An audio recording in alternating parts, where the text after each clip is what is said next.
Thank you, Chris, on this rainy Chicago afternoon, sitting in the dugout with Andy Pettitte. And Andy, we're going to talk today about being a young pitcher, because obviously we see Phil Hughes and Ian Kennedy adjusting to the majors. You made your major league debut almost 13 years ago today. Do you remember what it was like back then? I do. I mean, obviously it was extremely exciting, and I remember I was able to make the team in the bullpen. They carried a couple extra relievers that year, and then we had a couple of guys get hurt, and I had the opportunity to get in the rotation and was able to, be successful, and I've stuck. So, I mean, you got to have a chance, and, if those guys wouldn't have got hurt, I may have never had a chance to even get in the rotation with the New York Yankees. Now, in '96, you were a 20-game winner, so you did have really early success in your career. Can you identify with Hughes and Kennedy as you see this first month that we're seeing them in April? I can. I mean, it's tough. It's tough to come up. It's tough to pitch in the big leagues. And I think these guys are learning. They got great heads on their shoulders. I think they're going to be fine.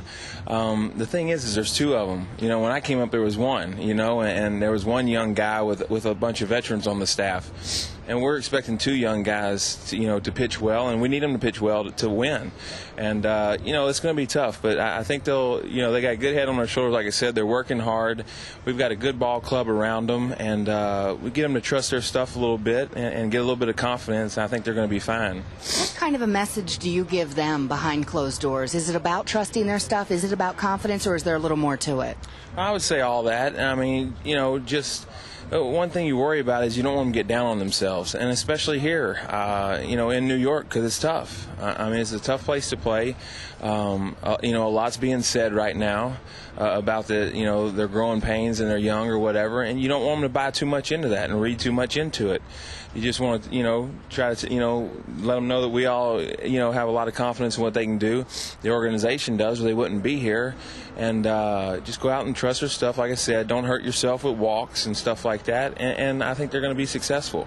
Sunday in Baltimore, when we saw you pitch so well, Dave Island went over to the two of them in the dugout, and it almost looked like he was saying, watch what this guy's doing, because you were getting ahead, you were really in command. Can they learn from you, or is that almost asking too much by watching you actually pitch? No, I think they can learn. I mean, I learned watching Jimmy Key, watching David Cone pitch. David Cone was amazing because he'd go out with absolutely sometimes nothing and figure out a way to get through the games.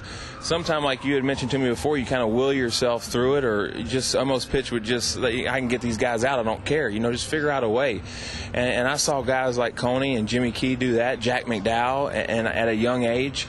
And that kind of gets instilled in you, I think, and hopefully, that's something that you can help these guys with. But I know there's a big difference with me being left-handed and them being righties and stuff like that. But still, changing speed and location, it's not always about velocity, and and they can see that, and they'll be successful. With Phil Hughes in particular, Andy, we've seen him have 3 consecutive pretty rough outings, and afterwards he always talks about his fastball command because he plays off that so much. My question for you would be, when he doesn't have that command, does he have to find a way to still make it work?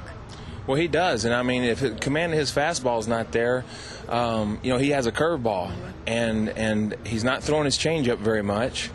So, I mean, he has a curveball. I mean, if his fastball's not there, it's awfully tough to pitch in the big leagues, like that. So he needs to get command of his fastball and get comfortable with his mechanics and, get repetition with his mechanics. And that's all going to come with experience. I mean, he's only 21 years old. And, I mean, just over the last few years, I still find myself finding my mechanics and get better and better and knowing when I make a mistake mechanically and stuff like that. So he's going to continue to learn. He's got great stuff. He's got a lot of life on his fastball. But it's all going to start with him getting ahead with his fastball and being able to locate it. If you're not throwing, 95 to 97, I mean, you got to locate your fastball. So it's all going to start with location for him. With Ian, do you sometimes see him nibble a little too much? Maybe right now a little bit. Ian, I think, has a few more pitches, but he's getting behind in the count.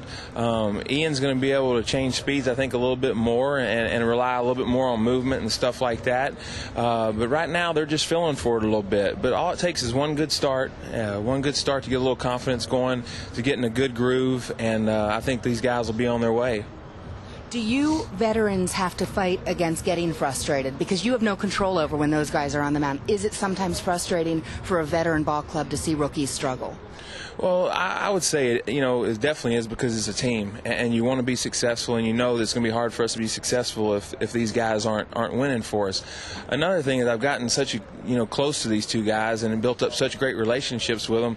It's frustrating because I want them to be successful, and I want them to come up here and do a great job. And I don't want them to feel a whole lot of pressure on themselves, and so it's tough, because you want them. They're almost like they're part of your family now, and they're kids and they're younger, and you just want them to do good. So it's definitely frustrating. You just want them to be successful. That's it. That's the frustrating part. Andy, we thank you. We have to send it back to the studio. I didn't even ask you about Jabba, but I don't think we'd fix anything about him right now, right? No, his head's a little messed up, so he's going to be all right as long as he's got that pin. Thank you, Andy.